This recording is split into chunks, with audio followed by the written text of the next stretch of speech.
शरद पवार, नाम तो सुना ही होगा। राष्ट्रवादी काँग्रेसचे शिल्पकार आणि महाराष्ट्राचे 4 वेळा मुख्यमंत्री राहिलेल्या शरद पवारांना कोणी ओळखत नसेल तरच आश्चर्य, कारण राजकारण ज्यांनी कोळून प्यायलंय ते शरद पवार आहेत। पण 4 वेळा मुख्यमंत्री पद भूषवलेल्या शरद पवारांना कधीही पंतप्रधान का नाही बनता आलं?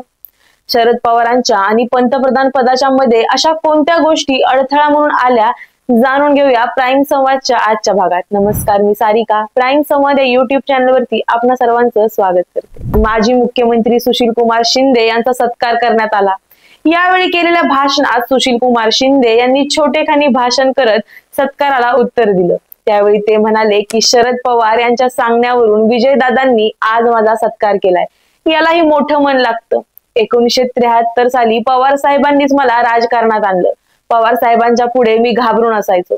पवार साहेबांनी मला त्यावेळेस विचारलं की तू राजकारणात का येत नाही, तेव्हा मी सांगितलं होतं की योग्य परिस्थिती आल्यानंतर मी राजकारणात येईल, आणि त्यानंतर मी राजकारणात आलो सुद्धा।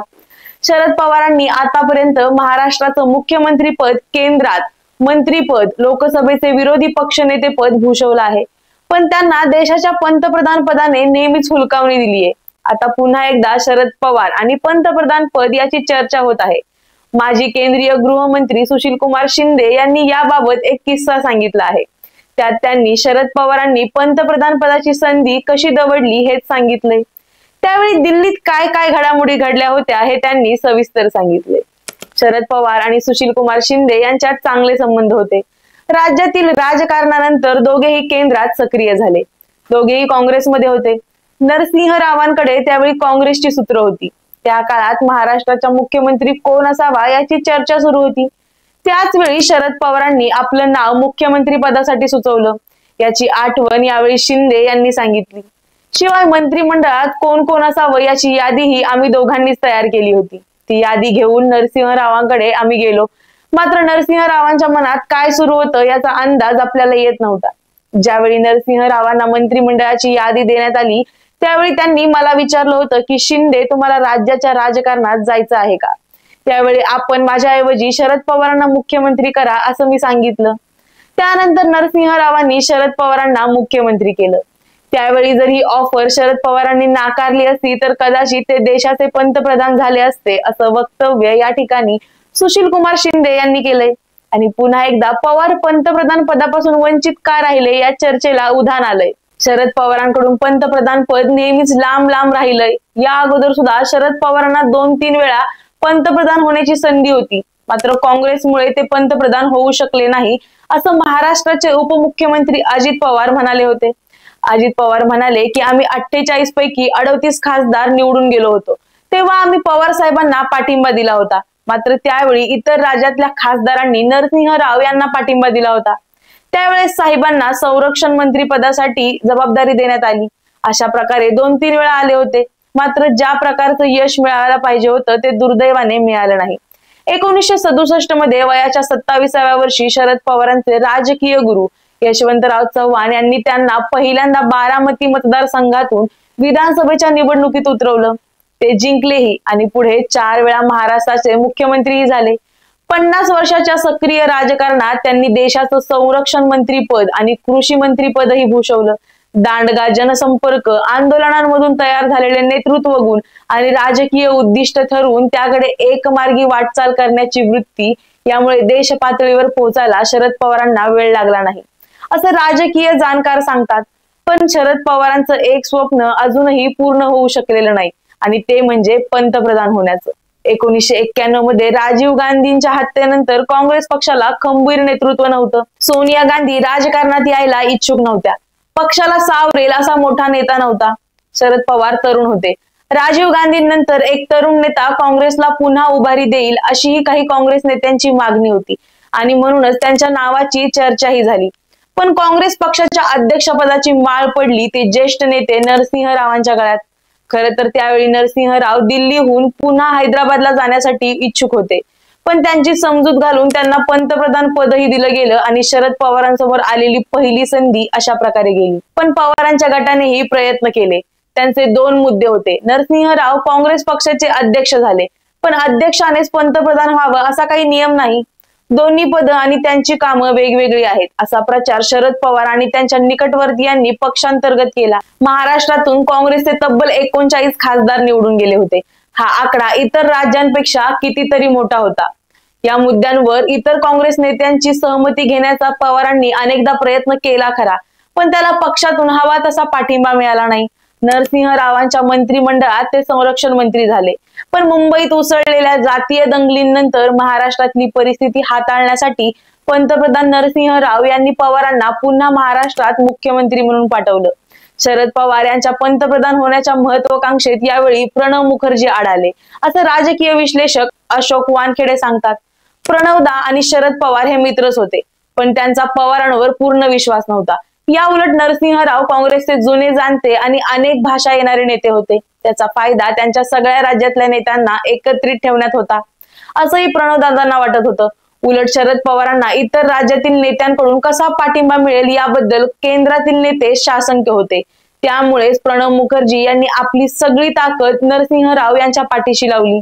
अशोक वानखेडे यांनी तेव्हाची परिस्थिती उलगडून सांगितली होती। राजीव गांधी यांच्या मृत्यूनंतर आणि सोनिया गांधी सक्रिय राजकारणात यायला तयार नसताना गांधी इतर व्यक्तीने काँग्रेसचं नेतृत्व करण्याची ती पहिलीच वेळ होती आणि त्यात उत्तरेतील नेत्यांनी सावधगिरी बाळगायची होती। अशोक वानखेडे पुढे सांगतात की शरद पवारांना दूर ठेवण्याचं आणखी एक कारण होतं, ती म्हणजे पवारांची महत्वाकांक्षा सगळ्यांनाच माहित होती। त्यांना पंतप्रधान पद दिलं तर पक्ष कार्यकारिणीचं ते ऐकणार नाहीत आणि स्वतःचं राज्य स्वतः चालवतील अशी ही भीती केंद्रीय नेत्यांना होती। त्यांच्या तुलनेत नरसिंहराव मावळ होते। काँग्रेस नेत्यांच्या या मानसिकतेमुळे झालं असं की शरद पवार नरसिंहराव यांच्या विरोधात पक्षाध्यक्ष पदाची निवडणूकही लढले नाहीत आणि पंतप्रधान म्हणूनही त्यांची निवड झाली नाही। शरद पवार यांच्यावर संधी साधू राजकारण केल्याचा आरोपही झालाय।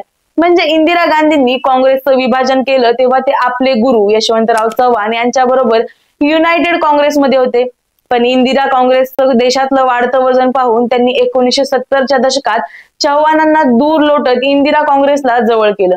पण त्याच इंदिरा काँग्रेसला म्हणजे गांधी घराण्याला ते कधी फारसे विश्वासू वाटले नाहीत।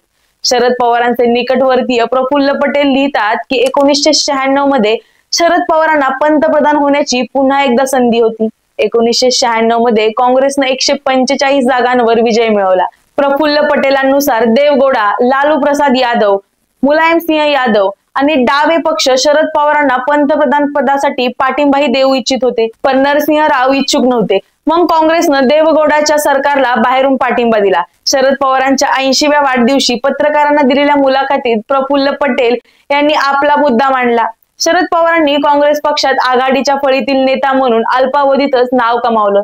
1991 आणि 1996 मध्ये पंतप्रधान होण्यासाठी ते नक्कीच मोठे दावेदार होते, पण काँग्रेस पक्षातील दरबार पॉलिटिक्समुळे त्यांना पंतप्रधान होता आलं नाही आणि देशाचं झालेलं नुकसान आहे असं मत प्रफुल्ल पटेल यांनी 2020 मध्ये व्यक्त केलं होतं। त्यानंतर 1998च्या सार्वत्रिक निवडणुकीत काँग्रेसला महाराष्ट्रात पुन्हा एकदा मोठं यश मिळालं आणि त्या जोरावर शरद पवार लोकसभेचे विरोधी पक्षनेते झाले। पण 1999ला काँग्रेसमधील घराणेशाहीचा निषेध करत आणि सोनिया गांधींच्या परदेशी मुळाला विरोध करत पवारांनी काँग्रेस पक्षाला रामराम करत राष्ट्रवादी काँग्रेसची चूल मांडली। प्रफुल्ल पटेल हे त्यांच्याच पक्षाचे आणि पवारांचे अनुयायी आहेत, त्यामुळे त्यांचं बोलणं अतिशयोक्ती म्हणून सोडून दिलं तरी राजकीय विश्लेषकांनाही वाटतं की 1990च्या दशकात आणि पुढे 2009 मध्येही शरद पवार पंतप्रधान पदाच्या एकदम जवळ गेले होते। 2009 मध्येही सर्व पक्षांची मोट बांधण्याचा पहिला प्रयत्न त्यांनी केला, पण नेमकं घोडं अडलं कुठे? पवारांचं नेतृत्व देश पातळीवर मान्य का होत नाहीये? राजकीय विश्लेषक अशोक वानखेडे यांच्या मते शरद पवार यांची विश्वासार्हता यासाठी कारणीभूत आहे। पुलोद पासून शरद पवार यांचा प्रवास बघितला तर त्यांचं राजकारण धरसोडीचं आहे। जेव्हा त्यांना सत्ता हवी असते तेव्हा ते कुठल्याही पक्षाशी युतीसाठी तयार होतात। आताही एकीकडे ते विरोधी पक्षांची मोट बांधतायत, त्याच वेळी नरेंद्र मोदींची भेट घ्यायलाही ते कचरत नाहीत। यातून त्यांची विश्वासार्हता कमी होते। अशोक वानखेडे सांगतात की अगदी 2019चं महाराष्ट्र विधानसभेचं उदाहरणही अशोक वानखेडे देतात। ज्या अजित पवारांनी फडणवीसांबरोबर 1.5 दिवसांचं सरकार स्थापन केलं त्यांनाच पवारांनी उपमुख्यमंत्री केलं, ही गोष्ट साधी नाही असं वानखेडे यांना वाटतं। देशात मोदींच्या उद्यापासून देशातलं राजकारण बदललंय। काँग्रेस पक्षाचं राष्ट्रीय राजकारणातलं महत्व कमी झालंय आणि प्रादेशिक पक्षांनी आपलं स्थान मजबूत केलंय। पण असं जरी असलं तरी राष्ट्रवादी काँग्रेसलाही मर्यादा आहेत आणि त्यामुळे पवारांना स्वबळावर नाही तर आता देश पातळीवर विरोधी पक्षांची मोठ बांधण्यावाचून पर्याय नाही. 2009 मध्येही त्यांनी तो प्रयत्न केला होता, मात्र तेव्हाही त्यांचा काहीही फायदा झाला नाही. पण पंतप्रधान पद मिळो न मिळो शरद पवार नेहमीच चर्चेत असतात आणि आताही विधानसभेत त्यांनी घेतलेल्या आक्रमक पवित्र्यामुळे ते सगळीकडे चर्चेत आहेत. हा व्हिडिओ तुम्हाला कसा वाटला हे आम्हाला कमेंट मध्ये नक्की सांगा आणि प्राईम संवाद या युट्यूब चॅनलला सबस्क्राईब करायला विसरू नका. धन्यवाद.